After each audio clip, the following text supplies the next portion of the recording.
the liver, and yung ating bilirubin, which can assess na the excretory function of the liver. And what about the liver enzymes? Ano naman ang ina-assess ng liver enzymes natin? Ang liver enzymes, they can assess injury naman or damage to the liver. So therefore, kapag na-damage, nagkaroon ng injury si liver, pwedeng magamit yung mga liver enzymes. And from the last session natin, can you still remember the two enzymes that we can use para ma-assess kung may liver damage or may problem tayo sa liver or may liver injury? Example nito yung mga liver enzymes natin, yung mga transaminases, sina ALT at saka si AST. So those two are liver enzymes. You can use them to detect hepatic disease, hepatic injury, hepatic damage. Basta anything related to damage to the liver, pwedeng mag-increase, pwedeng mag-elevate yung AST at saka ALT natin. Okay, so therefore, again, proteins can assess the synthetic function of the liver. The liver enzymes can assess for the liver damage, and then yung ating ammonia for the detoxification function of the liver, and yung ating bilirubin naman, no, which will be the focal topic natin for today. Yung bilirubin naman is connected to the excretory function of the liver. Okay? So dito, napag-usapan naman na natin yung proteins last time, and na-run through naman na natin yung ilan sa mga enzymes related to the liver. And si ammonia, i-discuss natin later on. Ang magiging focus natin for today ay si bilirubin. Okay, but what is bilirubin and why do we want to measure the bilirubin? Okay, so let's try to talk about the bilirubin. Bilirubin, first things first, na-encounter natin to minsan sa hematology. Kasi ang bilirubin is a product of hemoglobin degradation. Okay, so product ng hemoglobin degradation yan, si bilirubin. Especially, hemoglobin, makikita sa loob ng red cell to, di ba? So pag nadedo si red cell, lalabas si hemoglobin, madedegrade si hemoglobin, and the product that would appear thereof is yung ating bilirubin. So therefore, bilirubin is the product of hemoglobin degradation. Okay, so product ng hemoglobin degradation yan. However, this is where the problem comes in. Meron tayong dalawang klase ng bilirubin. Okay, so di ba there are two major types of bilirubin, si B1 at saka si B2. Okay, so ano na nga ba yung mga other names ni B1?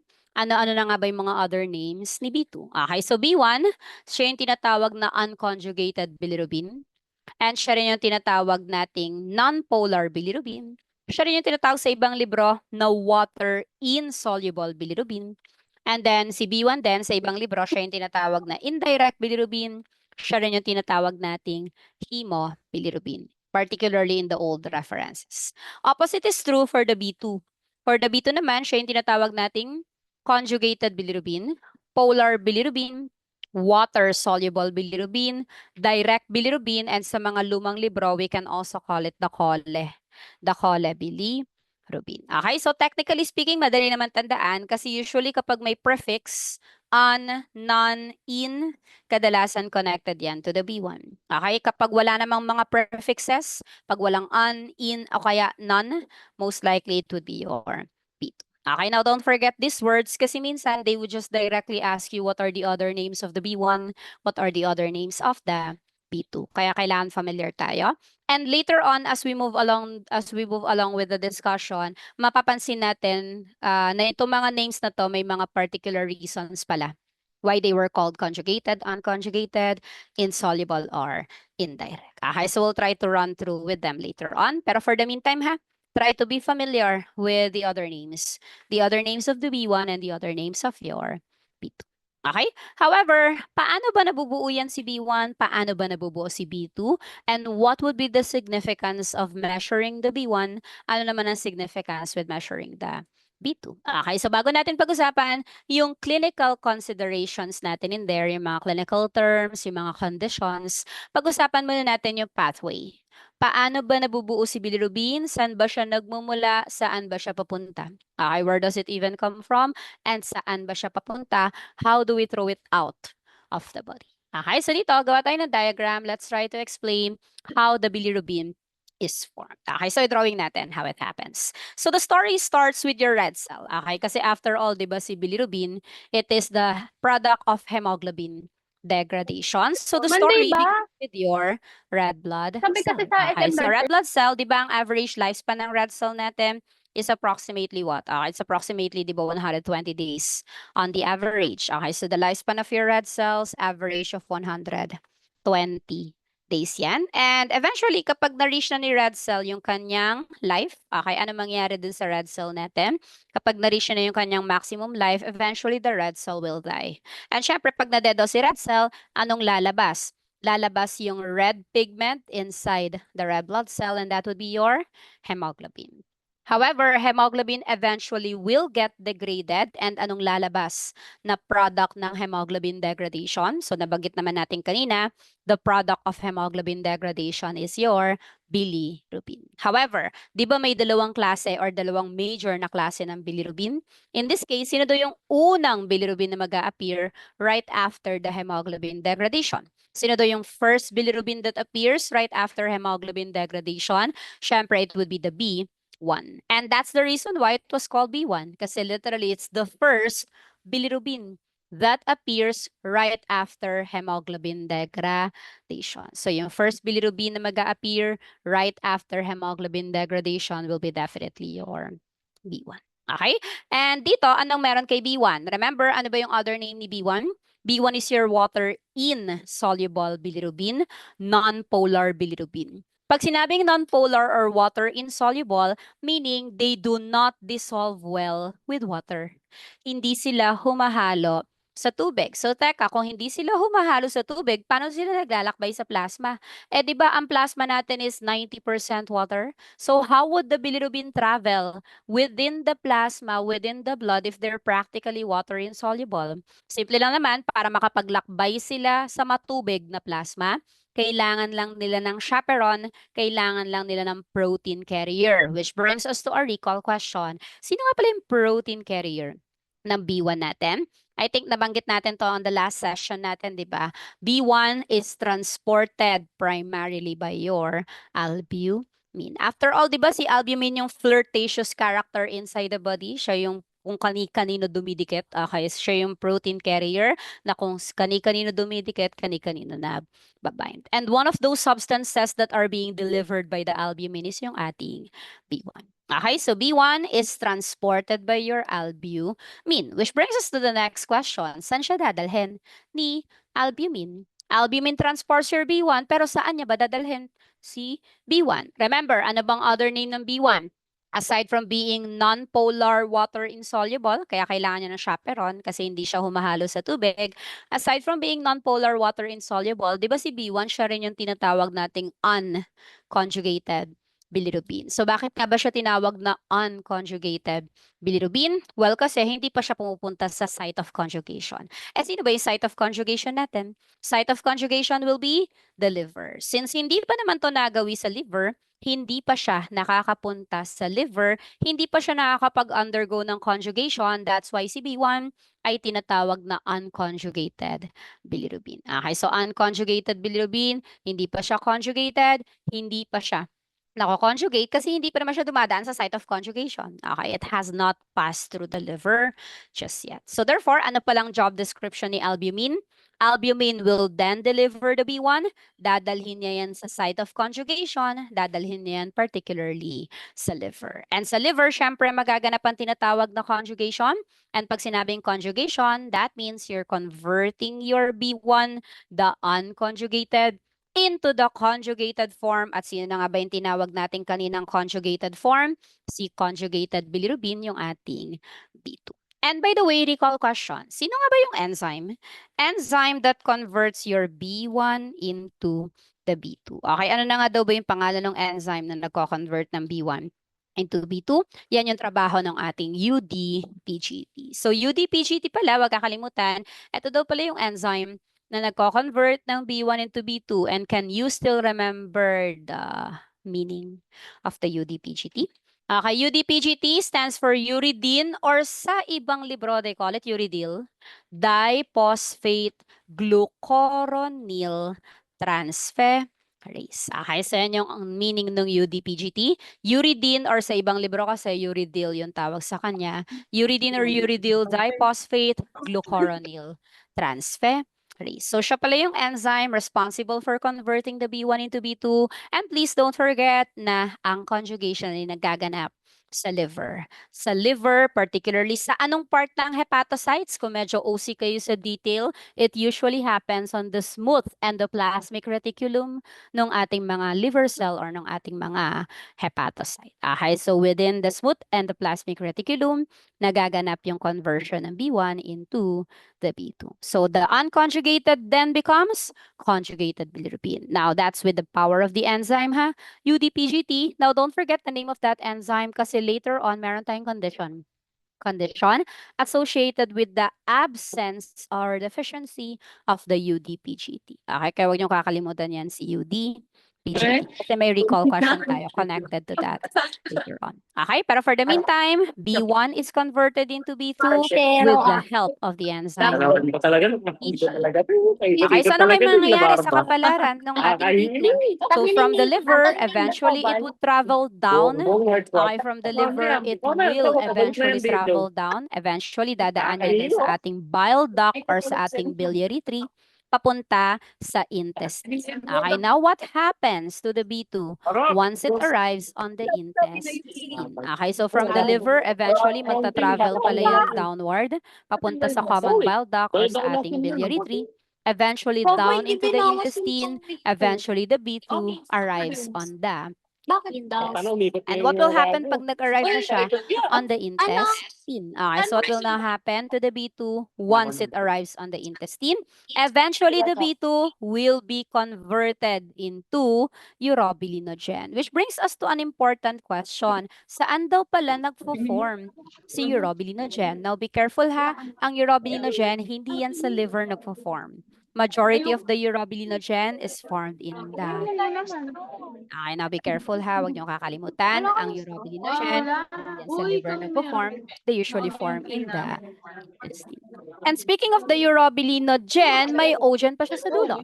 Usually pag may ogen, di ba nabanggit natin last time when we talked about the enzyme, kapag may ogen sa dulo, usually it means that they are still inactive.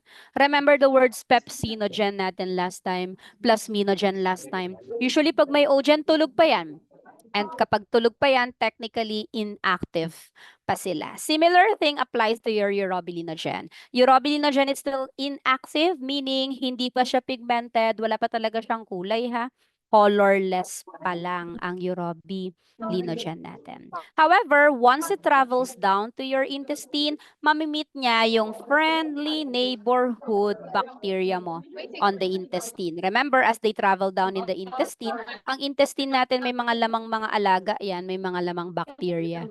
Yan. And anong gagawin ng mga bacteria mo sa intestine to the urobilinogen? They will eventually convert them into urobilin. And in line with the AUBF, according to the book of Strasinger, naalala niyo pa ba yung kulay ng urobilin natin?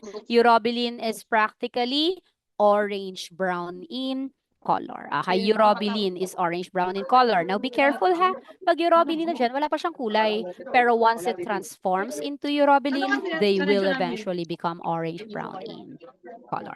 And saan na mapupunta ngayon yung orange-brown in color na yan? Eventually, that orange-brown na color ay hahalo sa stool. Eventually, i-excrete mo yan out of the body. Eventually, i-excrete natin yan out of the body through the stool. So therefore, ano pala yung isa sa paraan kung paano natin tinatapon yung harmful na bilirubin na yan? This harmful bilirubin. Kasi harmful yan pag nag-accumulate in the body. One good way for us to throw them out of the body is through the stool.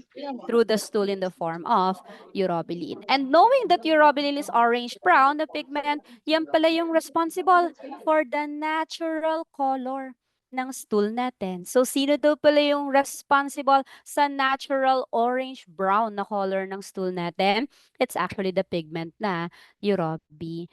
Okay, so urobilin, responsible for the natural orange-brown na kulay ng ating stool. Uy, ma'am, bakit sabi ng prof ko dati, stercobilin daw yung related sa kulay ng stool? Well, actually, ang stercobilin ay kapamilya, kapuso, kapatid, kabarkada ng urobilin. Urobilin kasi is a big family of pigments, and one of the pigments under ng urobilin is yung stercobilin. In short, magkamag-anak sila. Okay? Kasi urobilin naman is a big family of pigments, and one of the pigments under the urobilin is yung naririnig natin na stercobilin. Okay? Pero bottom line, yung responsible pala sa natural orange-brown na color ng stool ay si urobilin, at galing yan sa pagiging urobilinogen na kinonvert lang ng bacteria in the intestine. Okay, so therefore again, one good way for us to get rid of the harmful bilirubin is by throwing it out of the body through the stool natin. However, hindi pa tapos ang lahat kasi yung ibang urobilinogen maarte. Yung ibang urobilinogen ayaw humalo sa stool. Ayaw nilang humalo sa stool. So, anong ginagawa ng ibang urobilinogen? Tumatakas. Remember, intestine is the organ of absorption. So, anong gagawin ng ibang urobilinogen? Tatakas sila. Pupunta sila from the intestine, they would go to the blood. However, urobilinogen is unnecessary in the blood. Kumbaga, hindi naman siya kailangan in the blood. So, anong gagawin sa kanya? Ibabato yan sa bato. Ibabato yan sa kidneys natin. And anong gagawin ng kidneys natin dyan? They will now excrete it out of the body through the urine. Kaya naman, di ba, sino daw yung parameter sa urinalysis that is never reported as negative?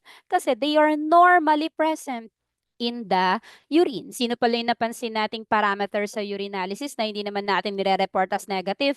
Dalawa lang ang reporting dito, di ba? They're reported as either normal or increase. Okay, sino daw yung parameter na yon? Urobilinogen. Kasi normally, urobilinogen can be found in the urine.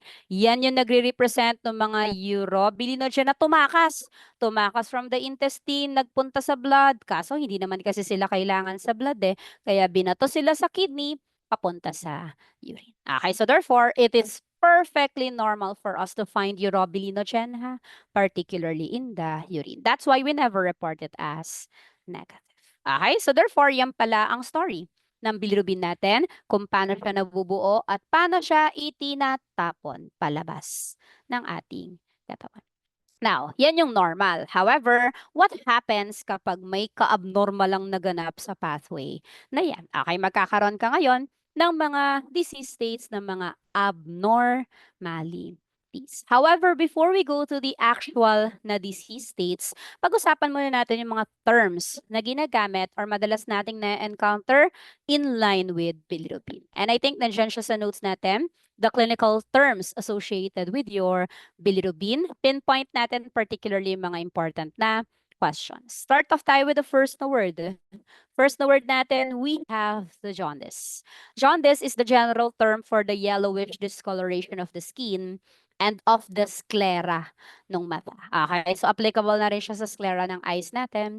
Okay, skin and sclera, jaundice is the yellowish discoloration associated with that. However, the recall question is, kailan nagiging apparent ang jaundice? Well, meaning, kailan siya nagiging visible, kailan mas nakikita yung yellowish discoloration ng skin and sclera ng eyes? Recall question usually jaundice becomes apparent if the bilirubin is around 2 to 3 milligrams per deciliter. Okay, kapag ang bilirubin daw pala ay umabot na ng around 2 to 3 milligrams per deciliter, jaundice will become apparent. Okay, so pwedeng makita yung jaundice, yung paninilaw na yan, kapag ang bilirubin ay umabot. Okay, bilirubin to particularly if the bilirubin reaches around 2 to 3 milligrams per deciliter. Okay, dyan nagiging apparent yung ating jaundice. Okay, pero ingat hindi lahat ng paninilaw ay associated sa mataas na bilirubin.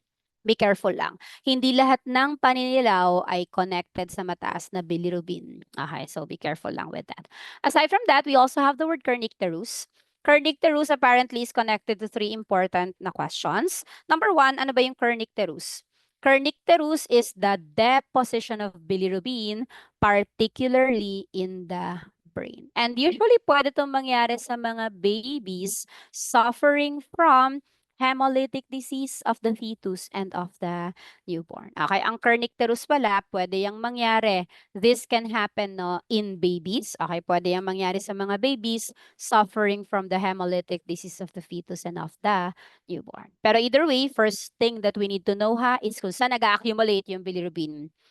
Pag kernicterus, the bilirubin accumulates or deposits or gets deposited into the brain natin. However, there's another recall question connected to it, which is an exact statement no, that you can find in the book of Bishop. Okay, bilirubin or kernicterus rather.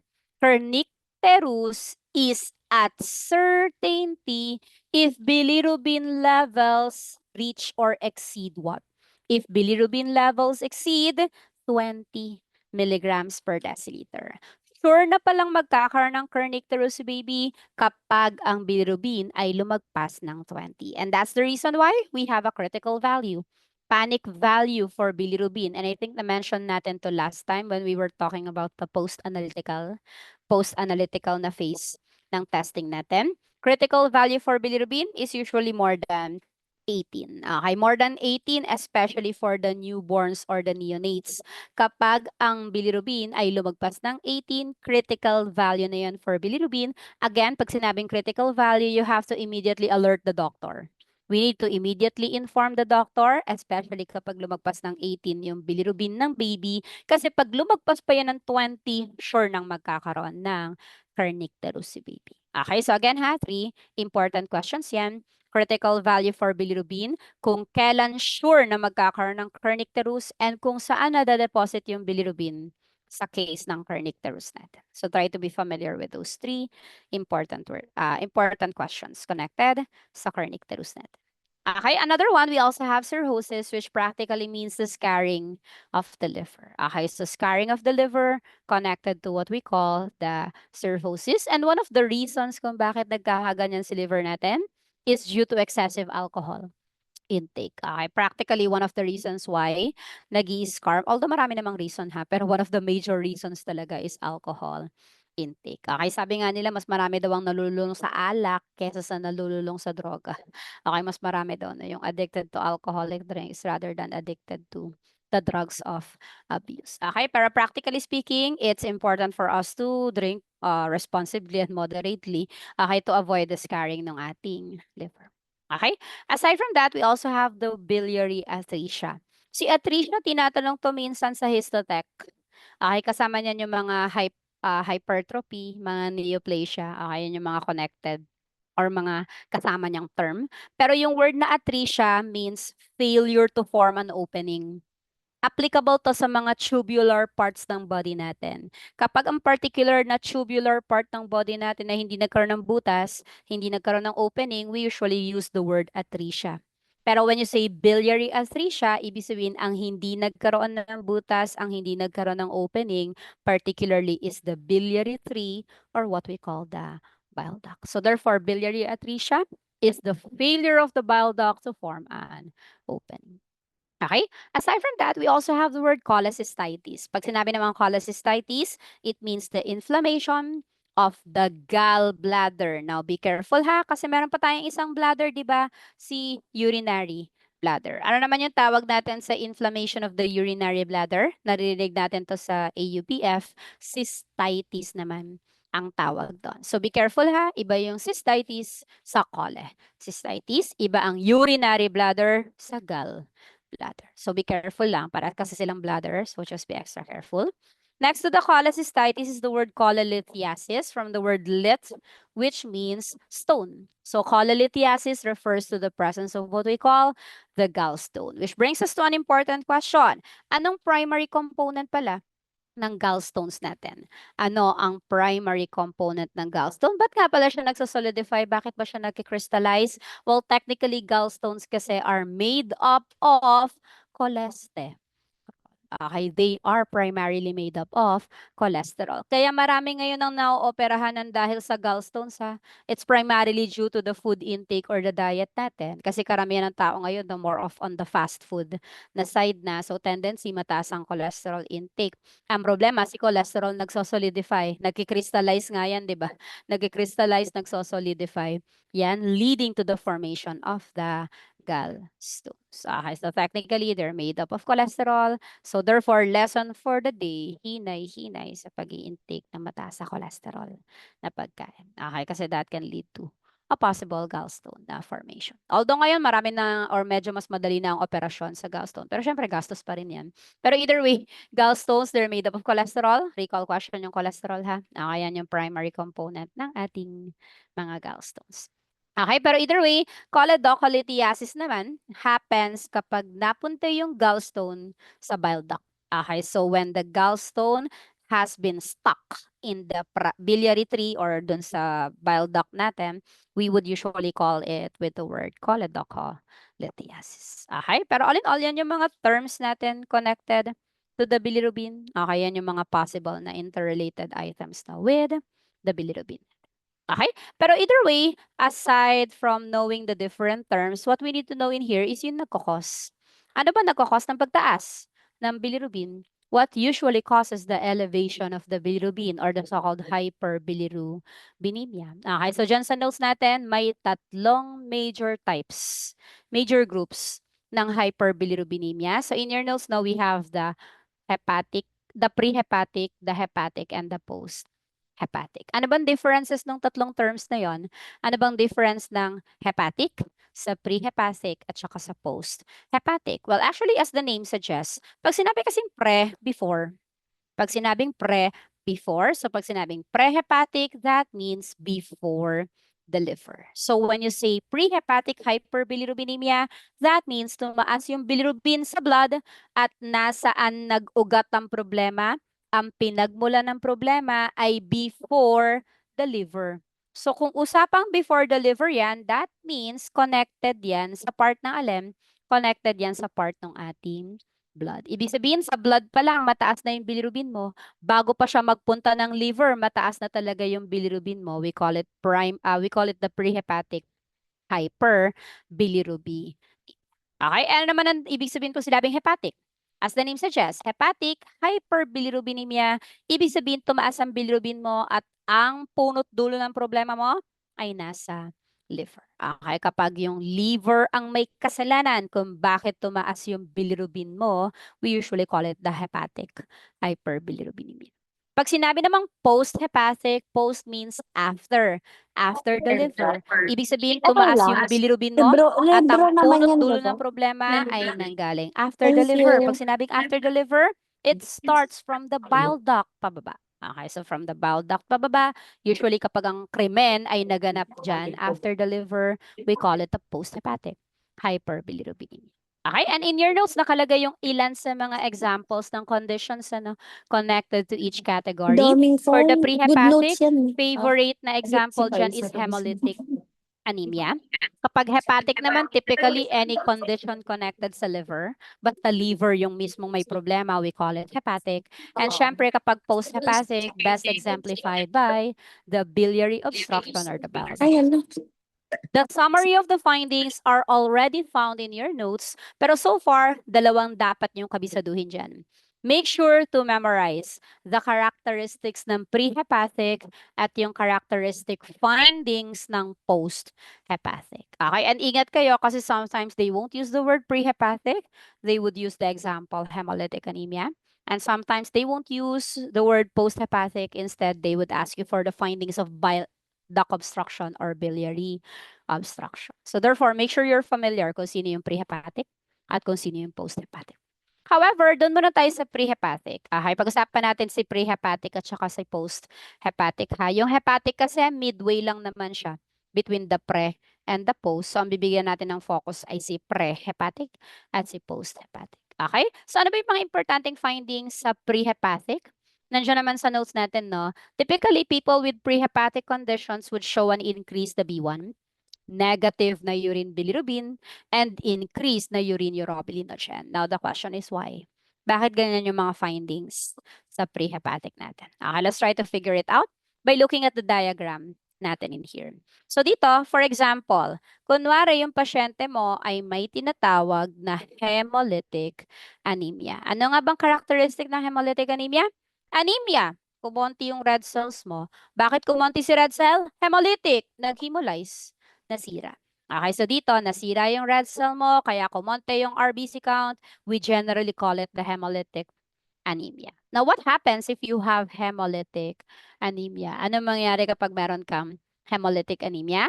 Every time na nasisira yung red cell mo, di ba? Lalabas ng lalabas yung red pigment na nasa loob, lalabas ng lalabas si hemoglobin. So eventually, what happens to the hemoglobin in the plasma?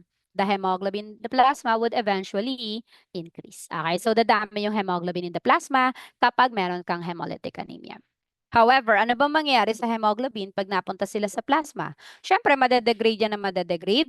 At sino nga ba yung product ng hemoglobin degradation? It would be your bilirubin. At sino nga yung unang bilirubin na mag-a-appear right after hemoglobin degradation? It would be your B1. So therefore, since maraming lumabas na hemoglobin, expect na maraming madedegrade na hemoglobin. Maraming mako-convert into B1. Kaya naman, dyan sa notes natin, ano nga ba yung mangyayari sa levels ng B1 in the serum or in the blood? Expect them to become increase kapag meron kang hemolytic anemia. So, dyan sa notes natin, no, yung pala yung reason kung bakit kapag meron kang prehepatic, pag meron kang hemolytic anemia, expect an increase in the serum. Okay? However, anong gagawin ni albumin sa sandamakmak na B1 na yan na nag-form after the hemolytic anemia? Siyempre, trabaho ni albumin na dalhin yan sa liver. So therefore, since maraming B1, maraming i-deliver si albumin, marami siyang i-deliver na B1 sa ating liver. So syempre, magiging busy si liver. Anong gagawin niya sa mga B1 na nag-arrive? The B1 that were delivered by the albumin, they will be converted by the liver into the B2. So since maraming nag-arrive na B1, maraming mako-convert into the B2. Now question, what do you think would happen to the levels of the B2 in the blood?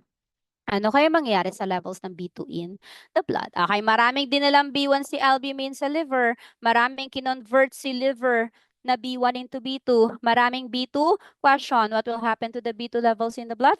Well, actually, ingat kayo, hindi siya mag-i-increase. Siya ay mananatiling normal.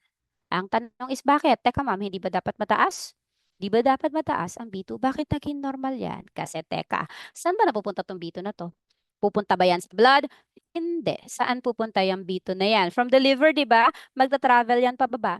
Down to the bile duct, papunta sa intestine. So yes, marami kang B2 pero wala sila sa blood. Nandun sila sa intestine. So that means, ano mangyari sa levels ng B2 natin? In the blood, they would apparently be normal. At ang normal ng B2 ha, nasa 0 to 0.2 yan, di ba? Okay, technically, hindi naman dapat madami talaga ang B2 in the blood. Kasi from the liver, dapat pababa yan eh. Papunta yan sa intestine. So therefore, maraming B1 na na-convert sa B2, marami kang B2 pero hindi sila dapat pupunta sa blood ha. Pupunta yan sa intestine. So yes, you have a lot of B2 but they're in the intestine. So therefore, ano pala mangyari sa B2 levels in the blood? Pag meron kang hemolytic anemia, expect them to be normal. Okay? Pero either way, anong mangyari sa mga B2 na nagdatingan sa intestine? Siyempre, those B2s will be converted into urobilinogen. So therefore, since maraming B2, maraming mako-convert into urobilinogen. So anong mangyari? Magpepiesta ang mga alaga mo sa intestine. Magpepiesta yung mga bacteria sa intestine. Anong gagawin nila sa mga urobilinogen na yan? They will convert them into urobilin. So since maraming urobilinogen, expect na dadami si urobilin. Uy, maraming urobilin. Remember, urobilin is orange brown in color. So pag maraming urobilin, ano mangyayari? Maraming orange brown. Ano mangyayari pag pagsama-samahin mo lahat ng orange brown na yan? Pag pinagsama-sama mo yung mga orange brown na yan, magiging orange brown pa rin ba yan? Hindi na. Magiging dark brown to black na ang color niyan. Kaya naman, additional na important finding sa isang taong may hemolytic anemia. Usually pala pag may hemolytic anemia, no, pwedeng makakita ng dark brown to black na color ng stool. Okay, kapag may hemolytic anemia pala, the stool can become dark brown to black in color. And ano daw ang reason ba't naging dark brown to black in color yung stool nung pasyente? Kasi maraming orange brown eh. Bakit maraming orange brown na pigment? Kasi maraming urobilin. Bakit maraming urobilin? Marami kasing kinonvert yung bacteria. Marami kasing urobilinogen. Bakit maraming urobilinogen? Kasi maraming B2. Bakit maraming B2? Kasi maraming B1. Bakit maraming B1? Kasi maraming dinala si albumin. Marami kasing lumabas na hemoglobin. Bakit maraming lumabas na hemoglobin? Kasi nga may hemolytic anemia si pasyente. So therefore, apparently, sa fecalysis, expect dark brown to black the color ng stool sa mga taong merong hemolytic anemia. Pero syempre, hindi siya 100% connected ha, to the hemolytic anemia. Kasi marami namang reasons, ano? Maraming reasons kung bakit nagiging dark brown to black ang color ng stool ng isang individual. Minsan, intake ng ferrous sulfate can cause blackening ng stool. Ingestion ng activated charcoal can also cause dark discoloration ng stool. So therefore, isa lang to sa typical finding ng ating hemolytic anemia ha, pero hindi siya yung foolproof or kumbaga hindi lahat ng dark brown to black na stool automatic connected ha kay hemolytic anemia. Hindi lahat. Okay? Pero this would be an additional finding sa isang taong may hemolytic anemia. Okay? However, ano pa? Remember the story natin kanina? Yung ibang urobilinogen, ayaw humalo sa stool. So, anong ginagawa ng ibang urobilinogen? Tumatakas from the intestine. They would get absorbed into the bloodstream. Kaso hindi naman sila kailangan sa blood. So, anong gagawin? Ibabato sila sa bato. At anong gagawin sa kanila ng kidneys mo? Itatapon sila through the urine. So, therefore, what happens to the urine urobilinogen natin? Nandiyan na sa notes natin, no? Ano pala nangyayari sa urine urobilinogen? Pag meron kang prehepatic, hemolytic anemia, expect them to become increased. Okay, kaya pala, no, dyan sa notes natin, urine urobilinogen can become increased kapag meron kang hemolytic anemia. However, last important thing, what happens to the urine bilirubin ng isang taong may hemolytic anemia? What happens daw to the urine bilirubin levels nila? Nandiyan sa notes natin, no? They would become negative. But why? Why would they become negative? Ma'am, mataas yung urine urobilinogen, pero bakit negative? Yung urine bilirubin. Okay, ganito yan. Urine. Saan nga ba galing ang urine natin? Remember sa AUBF, urine is an ultrafiltrate of your plasma. It's an ultrafiltrate of your blood. Remember, ang urine galing yang sa blood. Ang tanong, ano bang mataas sa blood natin? Ano bang madami sa blood natin? B1. Okay, so B1. Pero remember, ang B1 in the blood, di naman yan naglalakbay nung nag-iisa, di ba? May chaperone yan. May kasama siyang albumin. And remember, albumin is a protein. Protein carrier yan ng B1. Ano nga bang first step ng urine formation? Sabi natin, urine is an ultrafiltrate of the plasma. And what is the first step of the urine formation natin? First step of urine formation, bago ka makapag-form ng urine, ano muna yung kauna-unahang kailangan? You need first the RBF. What's the meaning of RBF? Renal blood flow. Ano ibig sabihin ng renal blood flow? As the name suggests, renal blood flow. Flow or pagdaloy ng alin? Blood. Papunta saan? Renal. Renal pertains to kidney. So when you say renal blood flow, literally, pagdaloy. Pagdaloy ng dugo papunta sa kidney. Okay? Yan ba first step talaga, ma'am? Are you really sure that that's the first step of the urine formation? Well, yes. Remember, kidneys ay tigalinis ng dugo. At hindi makakapagtrabaho ang kidneys mo kung wala siyang lilinisin. Kailangan dumaloy muna yung dugo bago makapagtrabaho ang kidneys. Kaya first step para makabuo ng urine, para maitapon mo yung mga waste products, kailangan mo na ng renal blood flow, literally, pagdaloy ng dugo papunta sa kidneys. Okay, so yung dugo natin na may B1 na may kasamang albumin ay ayan na, dumaloy na kay kidneys. And ano nga ba yung susunod na step after the renal blood flow? Second step of urine formation will now be the glomerular filtration. Glomerular filtration. As the name suggests, filtration or pagsasala. Na sino daw ang gumagawa ng pagsasala or pag-filter? Si glomerulus. Now, question. Will the glomerulus allow the B1 na may kasamang albumin to pass through? Will the glomerulus allow the B1 with an albumin to pass through?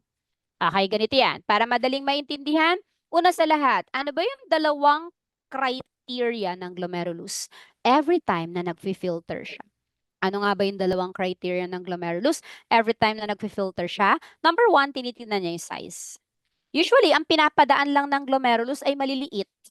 Ang pinapadaan lang ni glomerulus filtration, filter ring, aparatus yan. Literally, para siyang salaan. And syempre, unang criteria pag nagsasala ka, di ba, is size. Usually, pag malaki, hindi pinapadaan. Pag maliit, pinapadaan niya. Now, question, si B1.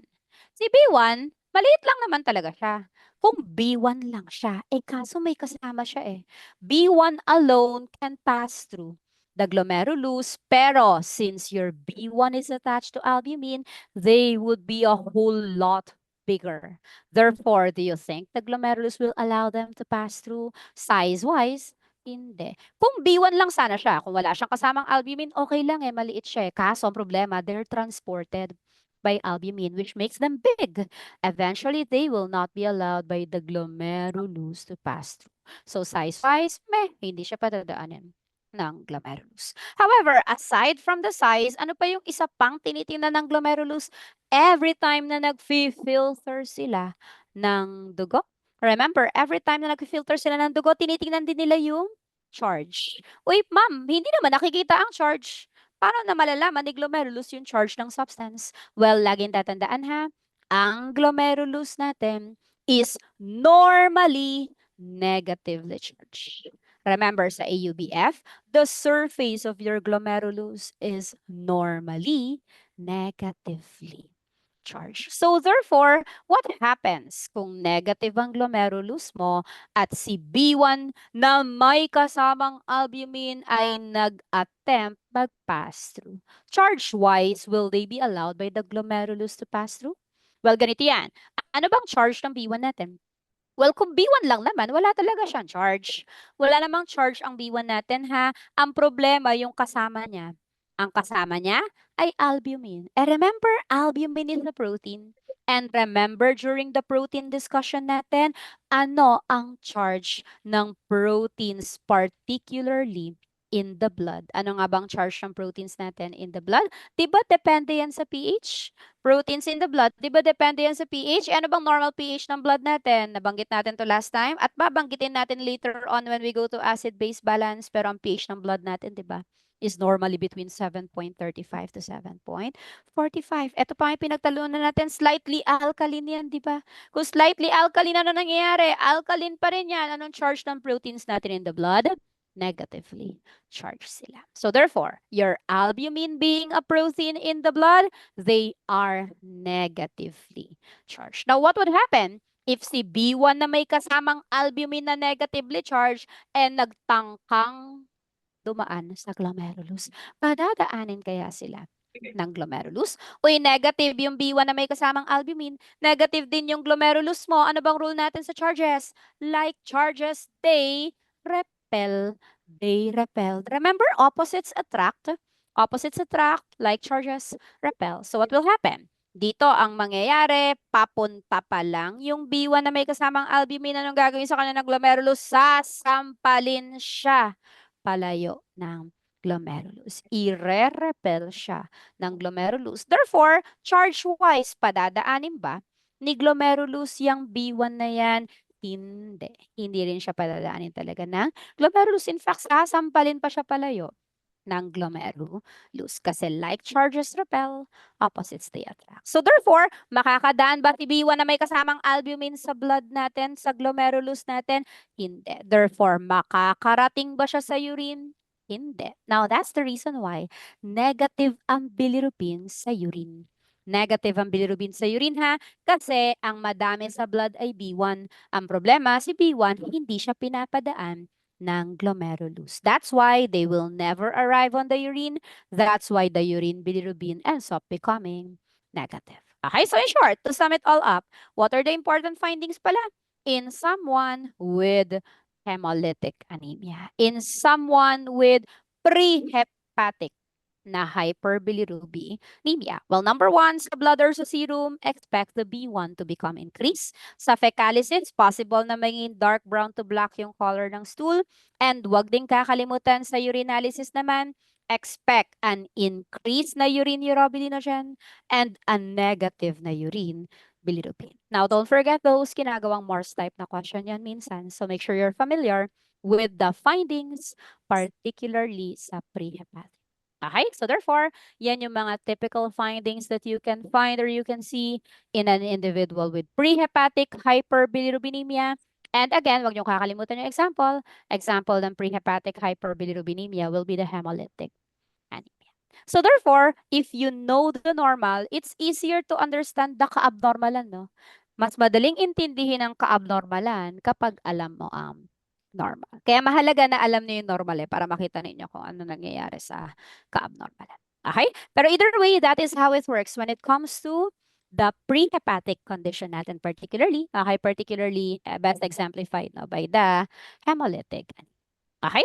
However, napansin nyo ba na ang findings ng prehepatic ay halos kabaliktaran ng findings ng post-hepatic? Have you noticed na halos magkabaliktad?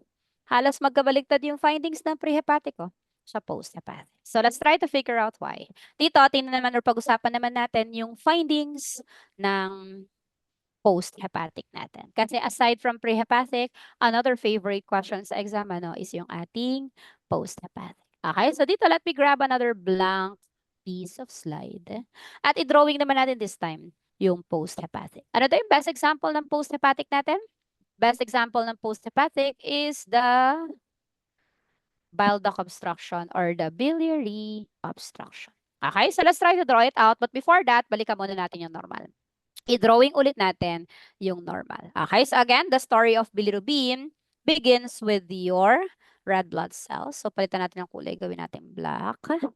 Okay, so red blood cell. And again, kapag nadedo si red cell, lalabas si hemoglobin, mapupunta sa plasma, eventually madedegrade, and the first bilirubin that appears right after hemoglobin degradation is yung ating B.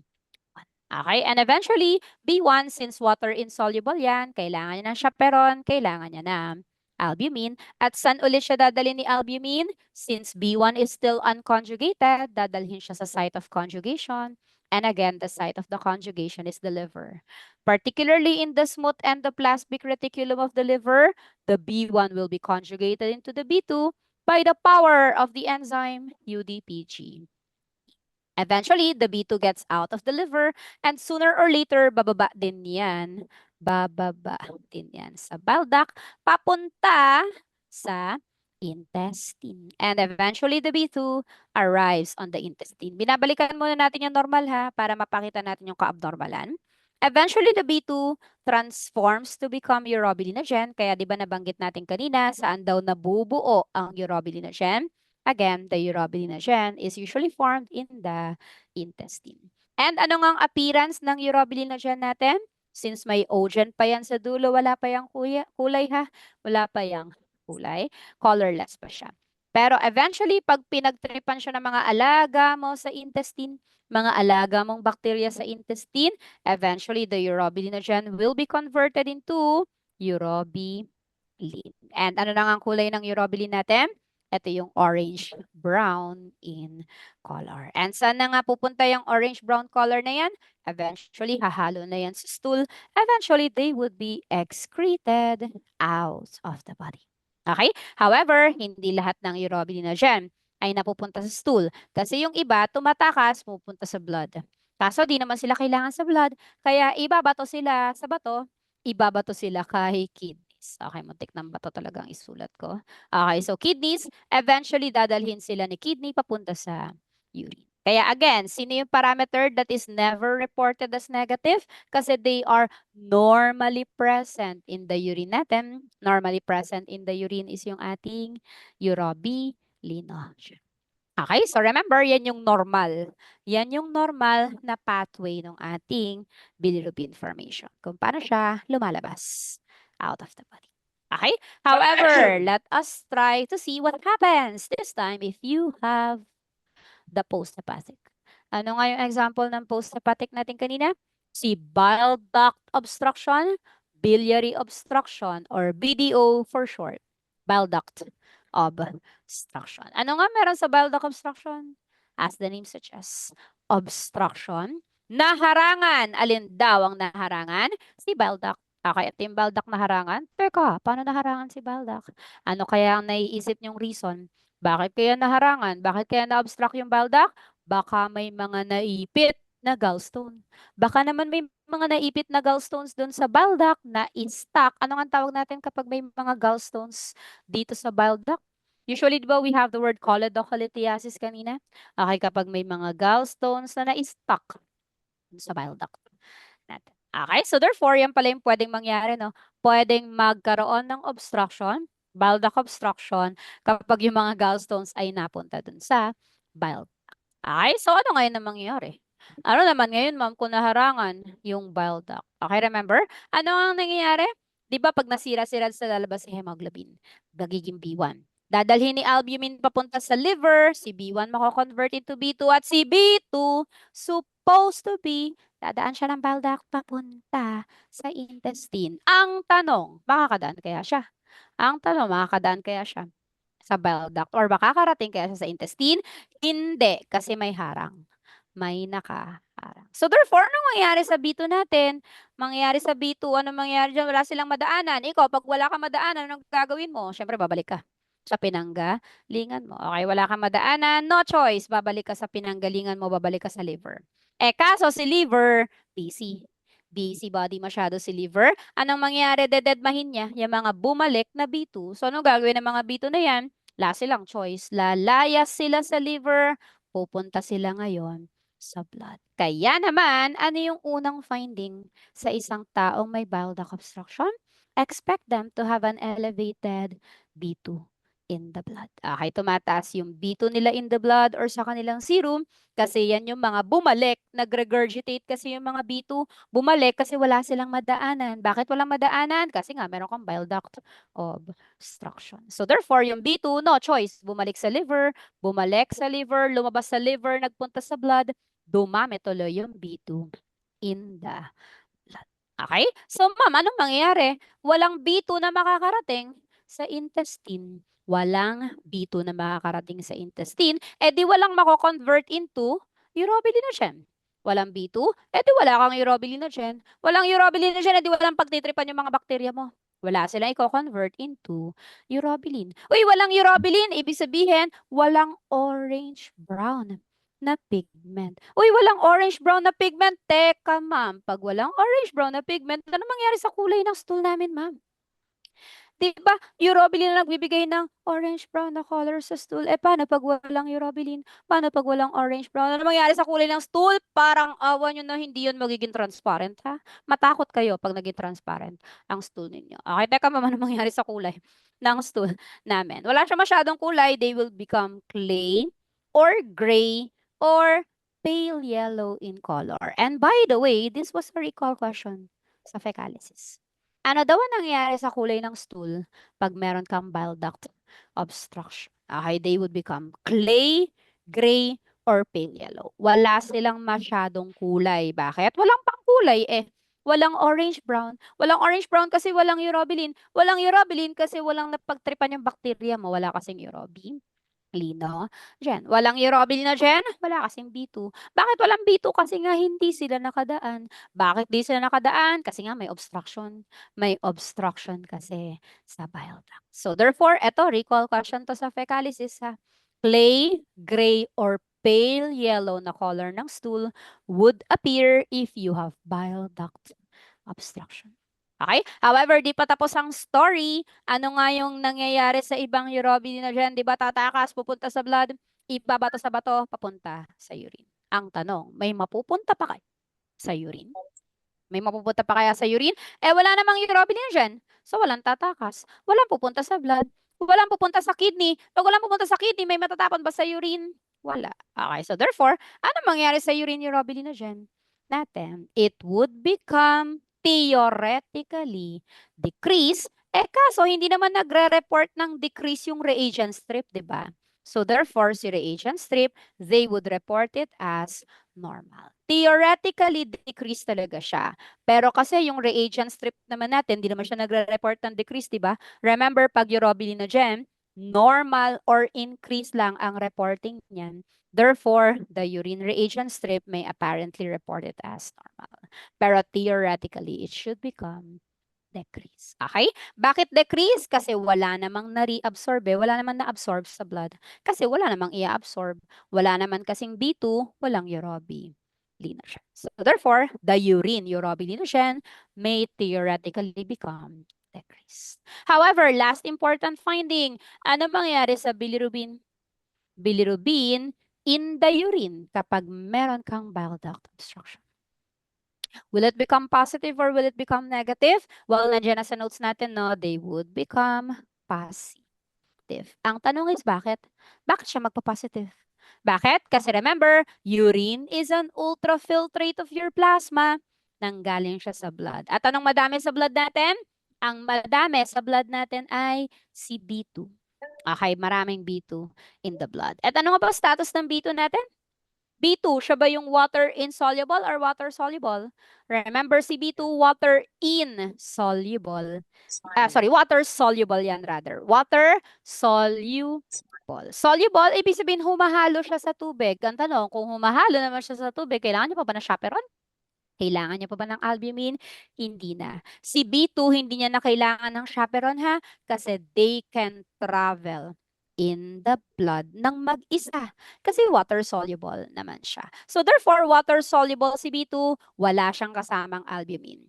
First step in the urine formation, renal blood flow, yung dugo na may madaming B2, maglalakbay papunta sa kidney. Eventually, step number 2, glomerular filtration. Ang tanong, padadaanin kaya siya ng glomerulus? Will the glomerulus allow the B2 to pass through? Remember, ano yung dalawang criteria ng glomerulus every time na nag-filter siya? Size at saka charge. Unang tanong, size-wise. Will the glomerulus allow the B2 to pass through? Remember, ang bilirubin, mapa-B1 or mapa-B2, maliit lang naman talaga ang bilirubin natin. Mapa-B1 yan, mapa-B2, maliit lang naman talaga si bilirubin. Si B1, kaya lang naman siya naging malaki kanina kasi may kasama siyang albumin. Pero kung mag-isa lang yan, maliit lang naman si B1, maliit lang din naman si B2. So therefore, since si B2 wala naman siyang kasamang albumin, size-wise, maliit yan. Padadaanin yan ni glomerulus. Furthermore, what about the charge? Remember, ang glomerulus natin negatively charged. Ang tanong, ang B2 ba natin ay may charge? Remember, ang bilirubin, mapa B1 or mapa B2 man, wala naman talaga silang charge. Kahit yung B1 natin kanina, wala naman yung charge ha. Kaya lang siya nagmukhang may charge kasi yung kasama niya ay merong charge. Si albumin kasi ay negative. Pero kung bilirubin lang yan mag-isa, wala naman yung charge So therefore, B2, since wala naman siyang kasamang albumin, wala siyang charge. Therefore, masasampal ba siya ni glomerulus? Hindi. Okay, hindi siya masasampal ni glomerulus. Kasi, ang nasasampal lang ni glomerulus is yung mga kaparehas niya na charge. Like charges, they repel. And since yung B2 naman, wala naman siyang charge, hindi siya kayang sampalin ni glomerulus. Therefore, will the B2 be allowed to pass through? Yes, charge-wise and size-wise, they will be allowed by the glomerulus to pass through. Therefore, makakarating na ba siya ngayon ng maluwalhati sa urine natin? Yes, eventually they would eventually arrive into the urine natin. So, yung pala yung reason kung ba't na positive ang urine bilirubin. Kasi ang madami sa dugo ay yung water-soluble. Water-soluble bilirubin, which is the B2. So therefore, to sum it all up, highlight natin ano-ano na nga yung mga importanteng findings sa bile duct obstruction natin. Number 1, don't forget, expect an increase in the B2 in the blood. Furthermore, huwag niyo itong kakalimutan, tinatanong to sa AUBF, the findings in the stool, clay, gray, or pale yellow na color ng stool. And then sa urine, expect a decrease na urine urobilinogen and a positive na urine bilirubin. So again ha, try to be familiar with the findings kasi minsan ginagawang Morse type na question yan. And kung napansin niyo halos baliktad yung findings ng pre-hepatic at ng post-hepatic. At mapapansin nyo rin, yung findings ng hepatic ay parang pinaghalong pre at saka post. parang pinaghalong pre and post-hepatic yung findings nung hepatic natin. Kasi after all, midway siya between the pre and the post. Another important disclaimer lang ha, hindi ko sinasabi na lahat yan nag-a-appear. Minsan, may mga taong may bile duct obstruction, pero ang makikita nyo pa lang, mataas pa lang ang B2. Depende rin kasi sa stage yan ha. Depende rin yan sa severity. Depende rin yan kung gaano kalaking part ng bile duct yung naharangan. Minsan kasi, konti lang naman yung harang, may nakakalusot pang konti, kaya may kulay-kulay pa yung stool. Kaya normal pa yung urine urobilinogen. Ito lang yung mga typical. You can find them all, pero sometimes you would just find one. So, minsan hindi mo sila lahat makikita. Okay, pero ito yung mga typical findings na pwede mo makita sa bile duct obstruction. Again ha, hindi sila nag-a-appear lahat all at the same time ha. Depende kasi yan una kung gaano kalala ang problema.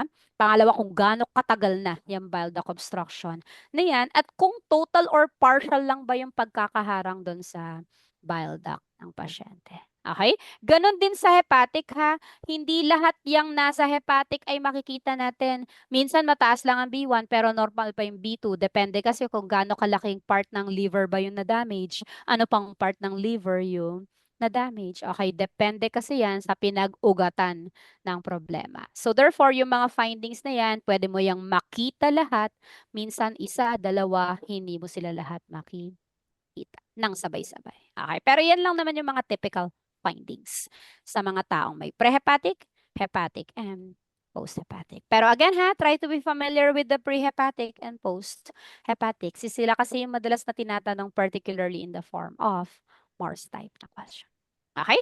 Pero either way, this goes to show how important pala, no, yung pagme-measure ng bilirubin. Napaka-importante pala ng pagme-measure ng bilirubin. Kaya dyan sa notes natin, nakalagay sa item number 7, yung mga methods for bilirubin analysis. Okay, so ano-ano ba yung mga methods na pwede natin gamitin for the bilirubin analysis? So, una sa listahan, we have the Icterus na index. Okay, Icterus index. Apart from that, we also have the Vandenberg reaction. We also have the Chandrasekhov at saka si Evelyn Maloy. First things first, we have the Icterus index. Ang Icterus index, kadalasan hindi naman to ginagawa ni MedTech eh. Kadalasan bedside to. Ginagawa to ng mga nurses, mga doctors. Ang ginagawa nila, kino-compare nila yung color ng serum. Kino-compare nila yung color ng serum against sa standard, and yung typical na standards sa Icterus index ay si potassium dichromate. Particularly, ang ginagamit is around 0.01. 0.01% na concentration ng potassium dichromate. So, ang ginagawa nila, kino-compare lang nila no, yung color ng serum doon sa color ng potassium dichromate para malaman nila kung mataas ba yung bilirubin or kung hindi naman masyadong mataas yung bilirubin. However, medyo subjective si Icterus index and it is merely intended for assessment no, kung gaano katindi. Okay, pero medyo subjective siya kasi what might be so yellowish for me might not be so yellowish to another person pa. So therefore, medyo subjective itong si Icterus index. Usually, ang ginagamit natin sa field is itong tatlong to. Sina Vandenberg reaction, Chandrasekhov at saka si Evelyn Maloy. Start tayo with the Vandenberg. Si Vandenberg, ito rin yung tinatawag nating alin. Yan din yung tinatawag nating diazo reaction. Okay, minsan din na natin siya naririnig as Vandenberg, pero siya rin talaga yung tinatawag nating diazo reaction. Another important thing ha, sa ibang libro, may letter H yung Berg nila. Sa ibang libro, wala. Again, it's a difference of whether British or American yung origin ng libro. Minsan kasi pag British, may letter H. Kapag American origin, wala. Pero either way, they sound the same naman. Vandenberg with the H, Vandenberg without the letter H, that is still your diazo reaction. And what is the reason? Why is it called diazo reaction? Kasi yung reagent. Ang reagent mo kasi rito ay tinatawag na diazothiosulfanilic acid. Kaya siya tinawag na diazo reaction kasi yung reagent ay si diazothisulfanilic acid. However, here comes the problem. Si diazo reaction, si diazothisulfanilic acid, sadly, isang klaseng bilirubin lang ang nadedetect nila. Ano lang daw pala ang nagre-react directly with the diazotiosulfonilic acid natin? Si diazotiosulfonilic acid pala can only detect the B2. Now, that's the reason why, anong other name ng B2 natin? Siya yung tinatawag na direct bilirubin. Bakit pala siya tinawag na direct bilirubin? Kasi siya yung bilirubin that can be directly measured, directly detected by the diazotiosulfonilic acid. Kaya siya tinawag na direct bilirubin. Okay? Hala ma'am, edi paano na si B1? How do we measure the B1? Ma'am, paano natin ngayon i-measure si B1? And dahil dyan sa ano ng Vandenberg natin, sa fault ng Vandenberg, si Vandenberg talaga may kasalanan. Dahil sa kasalanan ni Vandenberg na si B2 lang ang nadedetect niya, minodify tuloy ngayon si Vandenberg. Ano na yun ang mga naging modification? Ano na ngayon ang naging modification ni Vandenberg? Doon ngayon papasok si John Drassicroft at saka si Evelyn Maloy. Okay? Anong ginawa ng mga modifications na yan? Ang ginawa ng Jen Drassicroft at saka Evelyn Maloy, ginamit nilang step number 1, si Vandenberg. Okay, ginamit nila si Vandenberg, si diazo reaction as the step number 1. Tas ang ginawa nila, nag-follow up sila ng step number 2. Anong ginamit nilang reagent sa step number 2? Nag-add sila ng tinatawag na accelerator na reagent. Sa mga lumang libro, accelerator reagent, otherwise known as the dissociating agent. Okay? Ano bang purpose pala ng accelerator reagent or dissociating agent? Ingat ha sa mga bagong libro kasi they call it the accelerator reagent na. Sa mga lumang libro kasi they call it the dissociating agent pa. Pero what's the purpose of the accelerator agent? As the name suggests, it is intended pala to accelerate the reaction of your B1. In short, Okay na. si B1, nagre-react naman talaga siya. Nagre-react naman talaga siya ha with the Tapos diazo na rin. reaction. Ang problema, mabagal. Mabagal yung reaction. So, para daw pala mapabilis yung reaction ng B1, para sabay mo na silang ma-detect ng B2, pabibilisin natin ngayon yung reaction ng B1. Anong gagamitin daw natin? Gagamit tayo ng accelerator Sino kapatay ng PC na to? agent. So, yun pala yung purpose ng accelerator agent, Okay, no? bye-bye. Para mapabilis ang reaction ng B1, para sabay mo na silang ma-detect. Sabay mo silang ma-detect sa B2 natin. Okay? Now, dito, ano ngayon ang difference, ma'am, ni John Drassicroft at saka ni Evelyn Maloy? Parehas silang gumagamit ng accelerator agent, pero ang difference, magkaiba sila ng accelerator agent na ginagamit. Sa Gendrastic graph kasi, ang ginagamit dito is yung ating caffeine, sodium, benzoate. Sa ibang libro, caffeine lang ang nababanggit. Sa ibang libro, caffeine, benzoate lang ang nababanggit. Pero kung medyo OC kayo sa detail, we usually call it the caffeine, sodium, benzoate.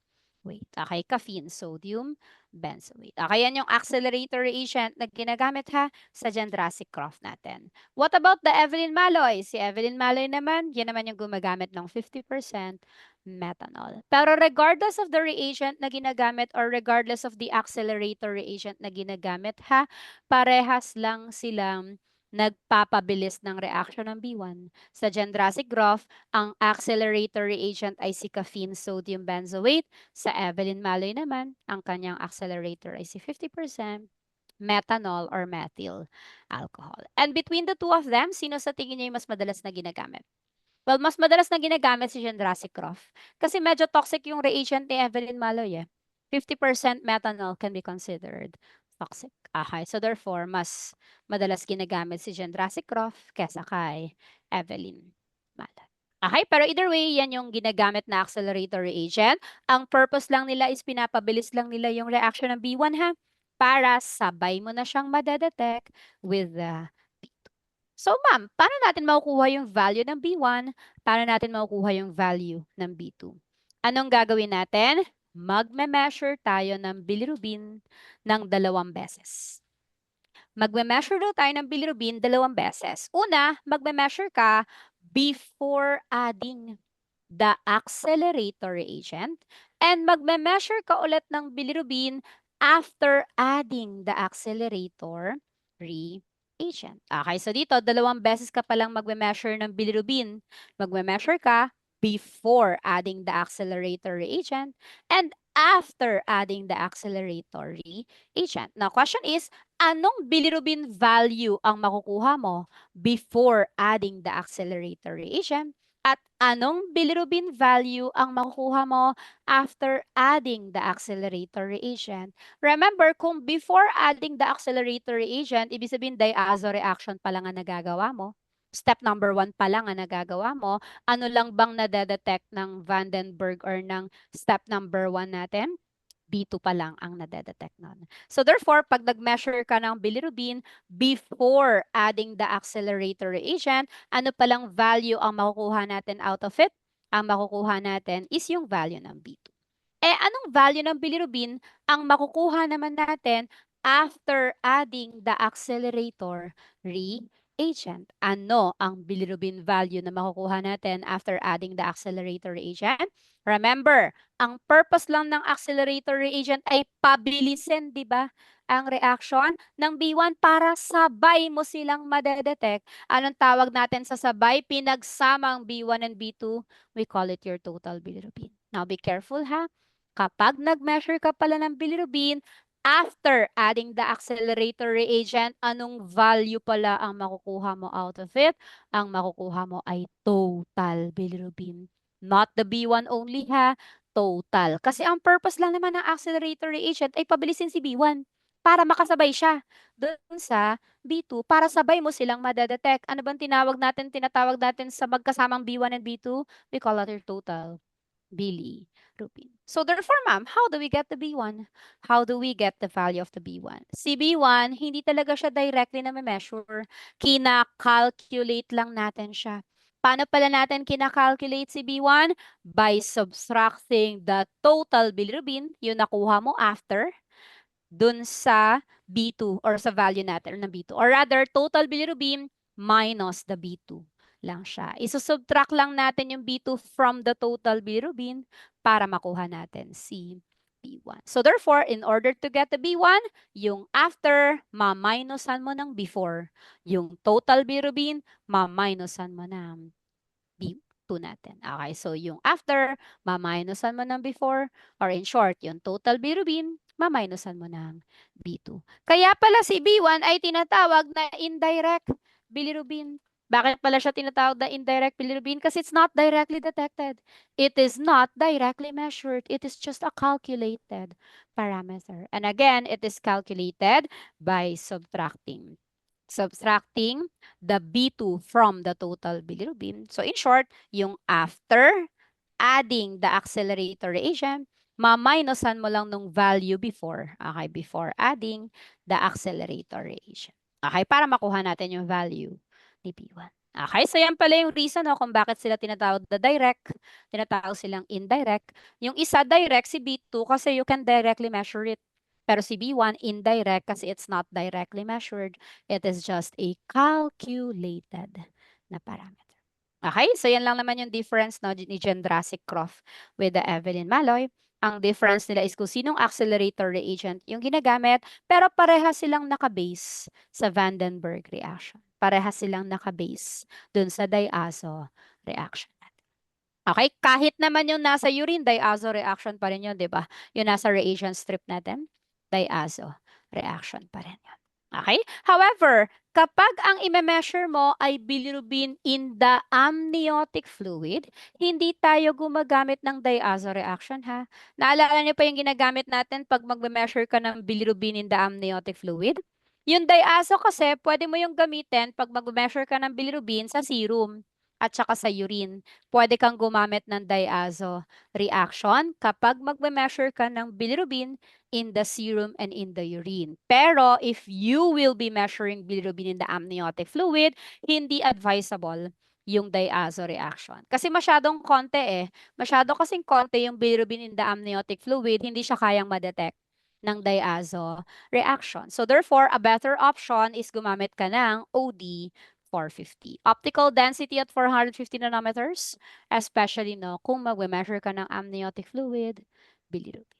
So that's an additional method natin no, for the bilirubin analysis. Pero yan yung characteristics ng ating mga methods for bilirubin. Okay? Apart from that, nandyan din sa notes natin yung mga tinatawag nating inherited bilirubin derangements. Pero the details naman are already found in your notes. Nandyan si Gilbert syndrome, nandyan si Crigler-Najjar syndrome, which is the most favorite recall question out of the list. Crigler-Najjar, the deficiency of the UDPG.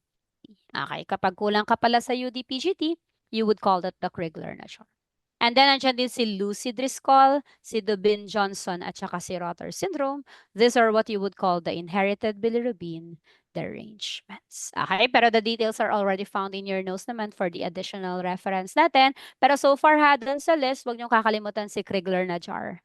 Crigler-Najjar, the deficiency of the UDPG. Okay? Pero all in all, that summarizes up the important matters concerning the bilirubin. So we can jump now to the next page natin. We have the acid-base balance. Okay, so now that we're familiar with the function of the liver, now that we're familiar with the enzymes, next na item natin or next topic natin will now be about the acid-base balance. Okay, acid-base balance. Usually kasi pag board exam, no, there are around 4 dedicated questions. 4 dedicated questions for the acid-base balance natin. And what's the ultimate goal pala? Bakit ba kailangan balanse ang acids and bases natin in the body? Ano bang goal ng acid-base balance? Okay, ano bang main goal ng acid-base balance? Well, the goal of the acid-base balance is to syempre to maintain the balance between the acids and the bases. And pag-usapang acids and bases, we're talking about the pH, di ba? So the main goal of the acid-base balance is to keep the pH within the normal range, which brings us to the first important thing. Ano nga ba yung normal pH ng blood natin?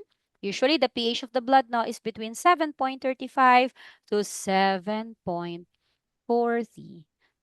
Napansin nyo na konting kibot lang, konting decimal point lang, pwede ka na agad maging acidotic, ano?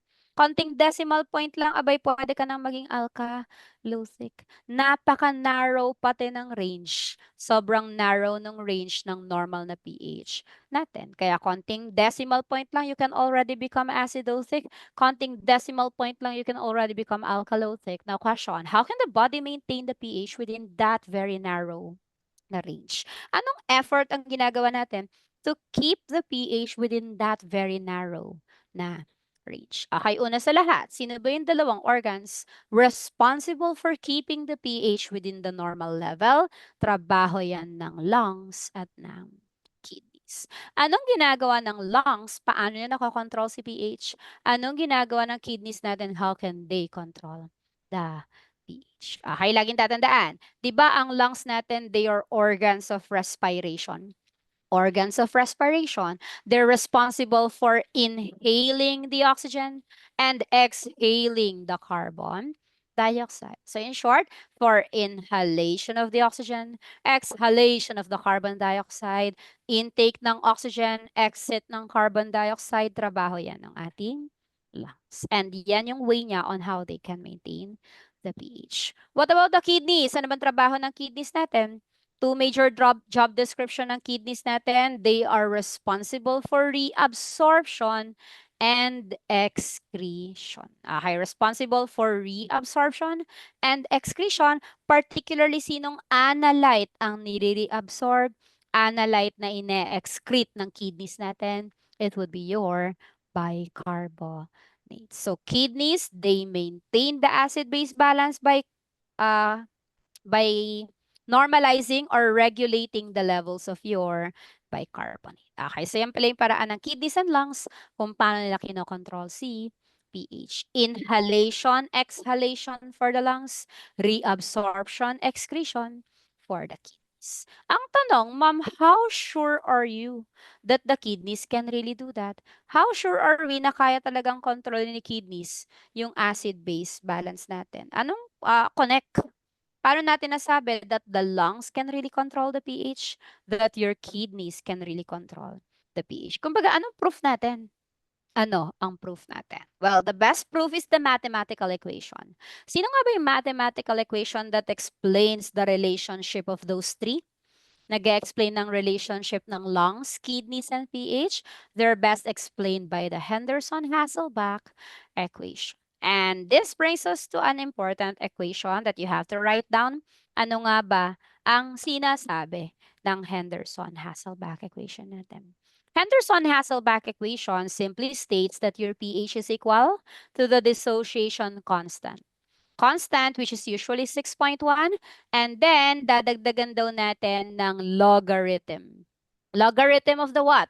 Sa numerator, ilalagay natin si bicarbonate. Sa denominator, ilalagay natin si partial pressure of the carbon dioxide multiplied by another constant, which is 0.03 or 0.031 sa ibang libro. Okay, so this is what you would call the Henderson-Hasselbalch equation.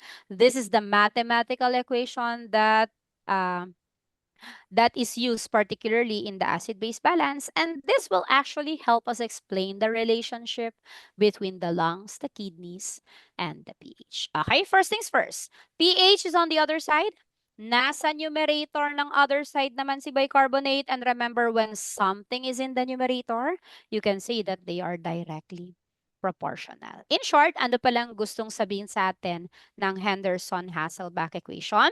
It simply tells us that your bicarbonate or HCO3 is directly proportional to the pH. So what does that mean kung they are directly proportional? Ibig sabihin, kapag tumaas ang bicarbonate mo, ano palang magiging effect nun sa pH natin? Directly proportional, tataas din si pH. Opposite is true, kapag bumaba naman daw si bicarbonate, ano naman daw ang magiging effect doon sa pH natin? Directly proportional, bababa naman yung ating pH. Okay, sino bang nagko-control ng bicarbonate natin? Remember, sino ba nakakapagpataas, nakakapagpababa sa bicarbonate natin? They're controlled by your kidneys. Kidneys, kaya niyang pataasin si bicarbonate by reabsorbing the bicarbonate. Okay, kaya na ring pababain si bicarbonate by excreting the bicarbonate. Okay, laging tatandaan ha, kidneys can decrease the bicarbonate by excreting them out. They can increase the bicarbonate by reabsorbing them out. So therefore, totoo ba na may connect ang kidneys natin sa pH? Yes, kidneys, they can control. Ang kidneys natin, they can control the acid-base balance by regulating the bicarbonate.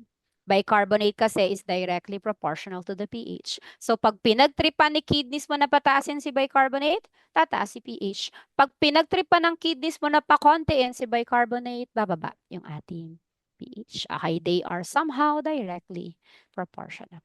However, looking at it, si carbon dioxide naman ay nasa denominator. Anong sabi natin last time kapag nasa denominator? Kabaliktaran naman, inversely proportional. So knowing that your carbon dioxide is in the denominator, what can we say about the relationship nila to the pH? They are inversely proportional naman to the pH. So what does that mean? Ibig sabihin, pag tumaas si carbon dioxide or si partial pressure ng carbon dioxide, inversely proportional, bababa yung ating pH. Opposite is true. Kapag tumaas or bumaba naman si carbon dioxide, ano naman daw ang mangyayari sa pH natin? Pag bumaba si carbon dioxide, inverse, tataas naman si pH kasi they are inversely proportional ha. Increase in the carbon dioxide decreases the pH. Decrease in the carbon dioxide, magi-increase naman si pH. Okay, after all, they are inversely proportional. Ang tanong, sino ba nagpapataas? Sino bang nagpapababa ng carbon dioxide natin? Carbon dioxide is a gas and gases are controlled by the lungs natin. So therefore, totoo ba na may connection ang lungs natin sa pagme-maintain ng pH? Yes. Lungs, they control the carbon dioxide. Ang lungs, kaya niyang pataasin, kaya niyang pakontein si carbon dioxide, and that will evidently change the pH levels natin. So therefore, totoo pala na ang kidneys ay connected sa pH, na ang lungs ay connected sa pH, and that is best explained by the Henderson-Hasselbalch equation. Okay? However, although we keep on saying that lungs and kidneys are responsible for maintaining the acid-base balance, hindi lang naman talaga lungs and kidneys ang gumagawa ng paraan. Remember, may mga tinatawag pa tayong mga buffers. Okay? Meron pa tayong mga tinatawag na buffers. And ano nga bang trabaho ng mga buffers natin? Kung naalala nyo pa sa general chemistry, buffers, these are substances that resist. They resist change or changes in the pH. Okay, meaning hindi nila hinahayaang magbago ng sobra yung pH natin. So therefore, pwede silang gamitin pang-regulate, pang-maintain ng pH natin. Kasi buffers technically are substances that resist change or changes in the pH. And in your notes, marami tayong mga buffer systems out there, but this would include the bicarbonate carbonic acid buffer system. So start muna tayo with the bicarbonate carbonic acid buffer system. By the way, bicarbonate is HCO3. HCO3, pero ingat kayo, si carbonic acid kasi ay H2CO3. Okay, H2CO3 naman siya. Okay, so bicarbonate carbonic acid. First things first ha, bicarbonate carbonic acid is the major buffer system in the body. Although marami tayong buffer system in the body, bicarbonate carbonic acid is considered, recall question, as the major buffer system in the body. However, second important na dapat tandaan sa kanya. Okay, second important thing, in order to keep the pH within the normal range, ano daw dapat ang normal ratio? Normal ratio ng bicarbonate to carbonic acid natin. In order to maintain the pH within the normal range, ano daw pala dapat ang ratio ng bicarbonate to carbonic acid natin? Recall question ha. They must be pegged or maintained at 20:1. Okay, so 20:1, that means there should be 20 pieces of bicarbonate for every single piece of your carbonic acid. Ang ratio nila, 20:1. If you want to keep the pH between 7.35 to 7.45. Okay, we will have to keep it at a ratio of 20:1. Okay, so yun yung dapat tandaan pagdating sa bicarbonate, carbonic acid buffer system. Another important thing, carbonic acid. Okay, sa mga lumang libro, it is otherwise known, okay, it is also known as the dissolved carbon dioxide. Okay, so carbonic acid ha. Carbonic acid sa ibang libro, siya na rin daw yung tinatawag nating dissolved carbon dioxide. And another important thing, carbonic acid or the dissolved carbon dioxide can actually be calculated. Paano daw pala kina-calculate? Si carbonic acid. One good way for us to calculate the carbonic acid is by multiplying the carbon dioxide, the partial pressure of your carbon dioxide, with a constant 0.031. Oh, teka, that looks familiar. Saan nga natin nakita yung PCO2 multiplied by 0.031? Nakita natin yung kanina sa denominator ng Henderson-Hasselbalch equation. So ito palang nasa denominator ng Henderson-Hasselbalch equation represents your carbonic acid. This is your carbonic acid. Okay, PCO2 multiplied by 0.031. So therefore, ito pala yun, bicarbonate. Sa ilalim pala itong nasa denominator is practically your carbonic acid. And again, the ratio must be maintained at 20:1. Okay? However, aside from the bicarbonate carbonic acid, meron din tayong tinatawag na biphosphate, dihydrogen phosphate buffer system. Okay, so biphosphate, dihydrogen phosphate buffer system. Technically, biphosphate is HPO4, and then your dihydrogen phosphate is H2PO4. And if you want to keep the pH within the normal range, ano daw pala dapat ang ratio ni biphosphate, dihydrogen phosphate sa buffer system natin? According to the Book of Henry, they must be maintained or kept at 4:1. Okay, so the biphosphate, dihydrogen phosphate buffer system is usually kept at a ratio of 4:1. Okay, pero so far, di pa naman siya naitanong previously, pero try to be familiar na rin. Aside from bicarbonate, carbonic acid pala, meron tayong biphosphate, dihydrogen phosphate buffer system. Next item, hemoglobin. Teka, paano naging buffer si hemoglobin, ma'am? Kasi remember, ano bang trabaho ng hemoglobin? Hemoglobin transports your gases, right?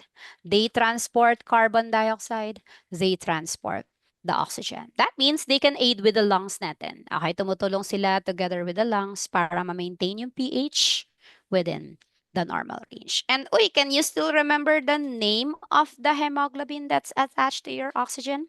We call it the oxyhemoglobin. Okay, oxyhemoglobin, di ba yung tawag sa hemoglobin na nakadikit kay oxygen?